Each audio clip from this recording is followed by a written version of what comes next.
बिस्मिल्लाहिर्रहमानिर्रहीम। अस्सलामुअलैकुम। उम्मीद करती हूँ आप सब खैरियत से होंगे।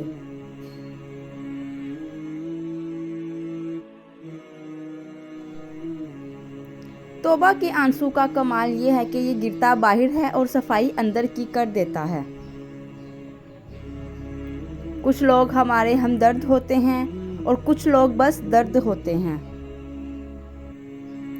मान वही तोड़ते हैं जिन्हें अपना मान लिया जाए।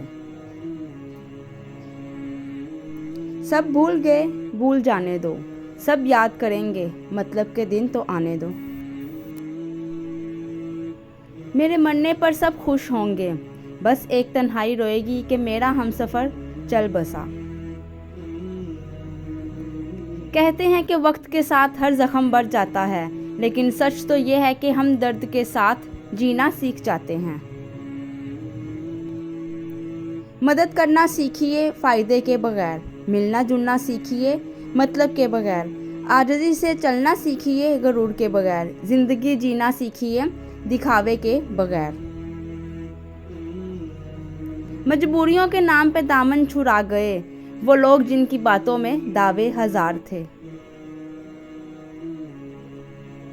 हम नौकरी की लालच में बहुत सारी किताबें पढ़ लेते हैं, लेकिन जन्नत की लालच में नमाज और कुरान नहीं पढ़ते। वक्त की भी वक्त पर कदर करें। वक्त के पास भी इतना वक्त नहीं कि वो दोबारा आपको वक्त दे सके। अल्लाह की पकड़ इंसान की अकड़ को एक झटके में निकाल देती है। इससे पहले कि टूट जाओ, झुक जाओ। वीडियो पसंद आई है तो वीडियो को लाइक करते जाएं, चैनल को सब्सक्राइब कर दें और बेल नोटिफिकेशन को ऑल पे कर दें ताकि आने वाली हर वीडियो आप तक नोटिफिकेशन के ज़रिए पहुंचती रहा करे। जज़ाकुमुल्लाहु खैरन कसीरा।